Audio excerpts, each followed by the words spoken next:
दोस्तों, आज हम सुनेंगे हिमालय की बर्फीली चोटियों पर स्थित एक प्राचीन मठ के रहस्यमयी और भयानक राज की कहानी, जिसमें इतिहासकार प्रोफेसर आदित्य वर्मा एक शैतानी किताब की खोज में निकल पड़े हैं।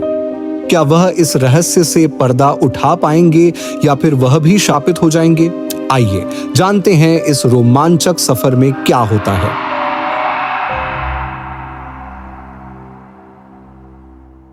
हिमालय की बर्फीली चोटियों पर जहां हवाएं रहस्य और खौफ की कहानियां फुसफुसाती हैं, वहां एक प्राचीन मठ सदियों से एक भयानक राज समेटे हुए है।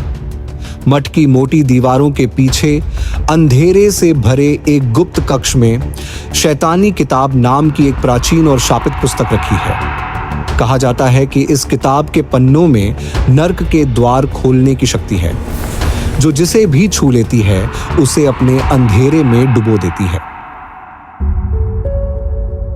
प्रोफेसर आदित्य वर्मा, एक प्रसिद्ध इतिहासकार और आर्कियोलॉजिस्ट, इस अंधेरे रहस्य से पर्दा उठाने के लिए हिमालय की यात्रा पर निकल पड़े हैं। उनकी आंखों में जिज्ञासा और डर का एक अजीब मिश्रण है। उन्हें एक पुराने नक्शे पर इस मठ का जिक्र मिला है, साथ ही एक चेतावनी भी, जो इस किताब को छुएगा उसका सर्वनाश निश्चित है। कड़कड़ाती ठंड और घने कोहरे के बीच प्रोफेसर वर्मा मुश्किल से मठ तक पहुंचते हैं।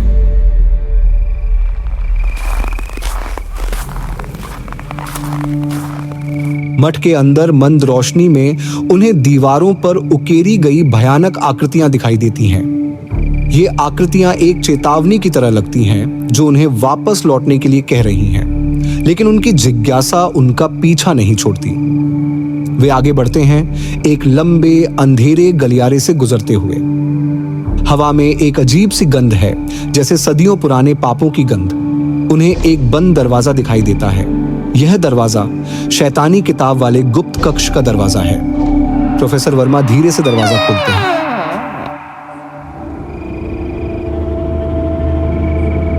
उनके सामने एक छोटा अंधेरा कमरा है। कमरे के बीच में एक पत्थर की मेज पर शैतानी किताब रखी है। किताब चमड़े से बनी है और उसके पन्नों पर अजीब चिन्ह और प्रतीक बने हैं। एक ठंडी हवा का झोंका प्रोफेसर वर्मा के चेहरे से टकराता है, जैसे कोई अदृश्य शक्ति उन्हें रोकना चाहती हो। उनके हाथ कांपते हैं, जैसे वे किसी भयानक चीज को छूने वाले हों, लेकिन उनकी जिज्ञासा उन पर हावी हो जाती है। वे किताब की ओर एक कदम बढ़ाते हैं। प्रोफेसर वर्मा धीरे से किताब को छूते हैं। जैसे ही उनकी उंगलियां किताब के पन्नों को छूती हैं, एक तेज रोशनी उनके चेहरे पर चमकती है। वे एक पल के लिए अंधे हो जाते हैं। जब उनकी आंखें फिर से खुलती हैं, तो वे खुद को एक अजीब जगह पर पाते हैं। यह एक अंधेरी भयानक जगह है, जहां हर तरफ धुआं और आग है। हवा में सड़े हुए मांस की गंध है। प्रोफेसर वर्मा के आसपास अजीब आकृतियां मंडरा रही हैं। उनके चेहरे विकृत हैं, उनकी आंखें आग से जल रही हैं। ये शैतानी आत्माएं हैं जो सदियों से इस अंधेरी जगह में कैद हैं। प्रोफेसर वर्मा डर से कांपने लगते हैं। उन्हें एहसास होता है कि वे एक भयानक गलती कर चुके हैं। उन्होंने शैतानी किताब को छूकर नर्क का द्वार खोल दिया है। अचानक एक खौफनाक आवाज गूंजती है, स्वागत है प्रोफेसर वर्मा, नर्क में आपका स्वागत है। प्रोफेसर वर्मा चारों ओर देखते हैं। उन्हें कोई दिखाई नहीं देता, लेकिन वह आवाज फिर से गूंजती है, मैं तुम्हारे अंदर हूं प्रोफेसर वर्मा। मैं तुम्हारे डर के अंदर हूं, तुम्हारे लालच के अंदर हूं। मैं तुम्हारा सबसे बड़ा दुश्मन हूं और मैं तुम्हें कभी भी नहीं छोड़ूंगा। प्रोफेसर वर्मा समझ जाते हैं कि वे इस नर्क से अकेले नहीं बच सकते। उन्हें किसी की मदद की जरूरत है। नर्क की भयावहता से घिरे प्रोफेसर वर्मा की आत्मा कांप उठी। उनके चारों ओर अग्नि की लपटें उठ रही थीं और हवा में जलती हुई गंध व्याप्त थी। यहाँ की धरती लावा से भरी थी और हर कदम पर दुष्ट आत्माओं की चीखें गूंज रही थी। प्रोफेसर वर्मा को समझ आ गया था कि वे नर्क की गहराइयों में फंस चुके हैं और उनके पास वापस लौटने का कोई रास्ता नहीं है। उनकी आंखों के सामने एक एक करके नर्क के भयानक दृश्य उभरने लगे। उन्होंने देखा विशालकाय राक्षस जिनकी आंखें आग से जल रही थीं और उनके हाथों में भयानक त्रिशूल थे जिनसे वे दुष्ट आत्माओं को दंडित कर रहे थे। यह दृश्य इतना भयानक था कि प्रोफेसर वर्मा की सांसें रुक सी गईं। तभी एक अजीब सी आवाज ने उन्हें उनके नाम से पुकारा। ये आवाज किसी युवती की थी जो अग्नि की लपटों के बीच से निकलकर उनके सामने आई। वह युवती अत्यंत सुंदर थी, लेकिन उसकी आंखों में एक अजीब सी चमक थी। प्रोफेसर वर्मा को समझते देर नहीं लगी कि यह युवती कोई और नहीं बल्कि शैतान की रानी है। शैतान की रानी ने प्रोफेसर वर्मा को लुभाने की कोशिश की। उसने उन्हें शक्ति, धन और अमर होने का प्रलोभन दिया, लेकिन प्रोफेसर वर्मा उसके जाल में नहीं फंसे। उन्होंने अपनी बुद्धि और विवेक का इस्तेमाल करते हुए शैतान की रानी को मना कर दिया। शैतान की रानी क्रोधित हो गई। उसने अपने असली रूप में आकर प्रोफेसर वर्मा पर हमला कर दिया। प्रोफेसर वर्मा ने अपने बचाव में शैतानी किताब का सहारा लिया। उन्होंने किताब के एक पन्ने पर लिखे मंत्र का जाप किया, जिससे एक सुरक्षा कवच उनके चारों ओर बन गया। शैतान की रानी के हमलों का सुरक्षा कवच पर कोई असर नहीं हुआ। वह हार मानकर वापस लौट गई, लेकिन जाने से पहले उसने प्रोफेसर वर्मा को चेतावनी दी कि वे नर्क से कभी नहीं बच पाएंगे। प्रोफेसर वर्मा को एहसास हुआ कि शैतानी किताब एक दो-धारी तलवार है। ये उन्हें शक्ति तो दे सकती है, लेकिन साथ ही उन्हें अंधेरे में भी धकेल सकती है। उन्हें सावधानी से इस किताब का इस्तेमाल करना होगा, वरना वे हमेशा के लिए नर्क में फंस जाएंगे। अपनी यात्रा जारी रखते हुए प्रोफेसर वर्मा को एक बूढ़ा आदमी मिला। उस आदमी ने उन्हें बताया कि शैतानी किताब को नष्ट करने का एक ही तरीका है। हिमालय की सबसे ऊंची पहाड़ी पर एक प्राचीन मंदिर है। वहां पर पवित्र आग जल रही है। तुम्हें इस किताब को उसी में जलाना होगा। प्रोफेसर वर्मा को यह सुनकर थोड़ी राहत मिली। उन्हें लगा कि शायद अभी भी उनके पास नर्क से बचने का एक मौका है। लेकिन आदमी ने उन्हें यह भी बताया कि यह रास्ता आसान नहीं होगा। उन्हें कई कठिन परीक्षाओं से गुजरना होगा और कई खतरों का सामना करना होगा। प्रोफेसर वर्मा ने आदमी को धन्यवाद दिया और अपनी यात्रा फिर से शुरू कर दी। वे जानते थे कि यह एक लंबी और कठिन यात्रा होगी, लेकिन वे हार मानने वाले नहीं थे।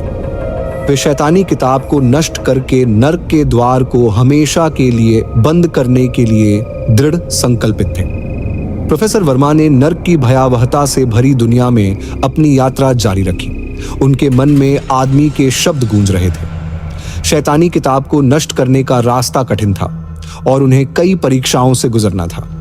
हर कदम पर नर्क की भयानकता उनके इरादों को तोड़ने की कोशिश करती थी, लेकिन प्रोफेसर वर्मा अडिग थे। पहली परीक्षा उन्हें एक विशाल अंधेरी गुफा में ले गई। गुफा के अंदर हजारों चमगादड़ों की कर्कश आवाजें गूंज रही थीं। प्रोफेसर वर्मा को एक रास्ता दिखाई दिया जो आगे बढ़ने के लिए एकमात्र विकल्प था।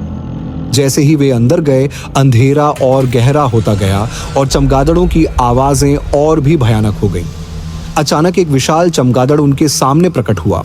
उसकी आंखें लाल और चमकदार थीं। प्रोफेसर वर्मा ने शैतानी किताब से एक सुरक्षा मंत्र का जाप किया, जिसने चमगादड़ को पीछे हटने पर मजबूर कर दिया। आगे बढ़ते हुए उन्हें एक उबलती हुई लावा नदी का सामना करना पड़ा। नदी के ऊपर एक टूटा हुआ पुल था, जो एकमात्र रास्ता था। प्रोफेसर वर्मा ने हिम्मत जुटाई और पुल पार करने लगे। पुल के टूटे हुए हिस्सों के बीच से लावा की लपटें उठ रही थीं, लेकिन वे शैतानी किताब की शक्ति से सुरक्षित थे।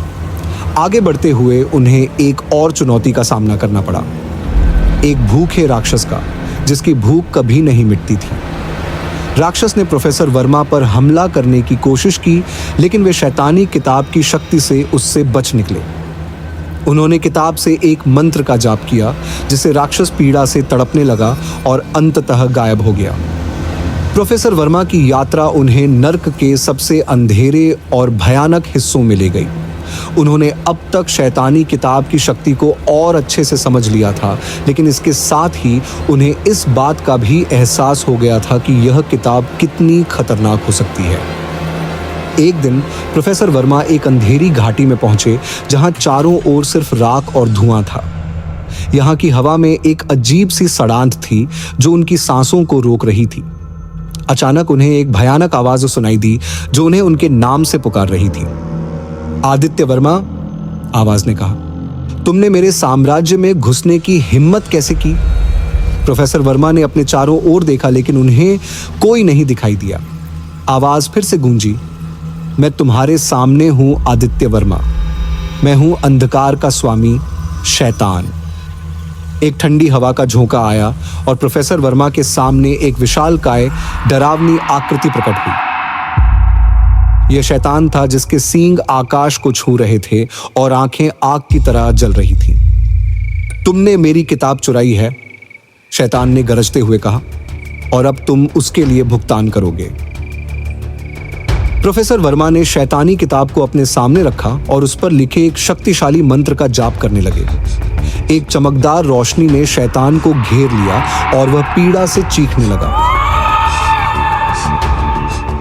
लेकिन शैतान की शक्ति भी असीम थी। उसने अपने पंजों से रोशनी को फाड़ डाला और प्रोफेसर वर्मा पर हमला कर दिया। एक भयानक लड़ाई शुरू हो गई। प्रोफेसर वर्मा ने शैतानी किताब की शक्ति का इस्तेमाल करते हुए शैतान के हमलों का जवाब दिया। उन्होंने अपने आसपास एक सुरक्षा कवच बना लिया जो शैतान के हमलों को बेअसर कर रहा था। लेकिन शैतान की शक्ति असीम थी और प्रोफेसर वर्मा धीरे धीरे कमजोर पड़ने लगे। तभी उन्हें उस आदमी की बात याद आई। उन्होंने शैतानी किताब के एक पन्ने को फाड़कर उसे जला दिया। जैसे ही पन्ना जला, एक अंधी रोशनी ने शैतान को घेर लिया। शैतान की चीखें और भी भयानक हो गईं और वह धीरे धीरे गायब होने लगा। प्रोफेसर वर्मा ने राहत की सांस ली। शैतान के गायब होते ही नर्क की दुनिया भी गायब हो गई। प्रोफेसर वर्मा ने खुद को उसी मठ के गुप्त कक्ष में पाया जहां उन्होंने शैतानी किताब को उठाया था।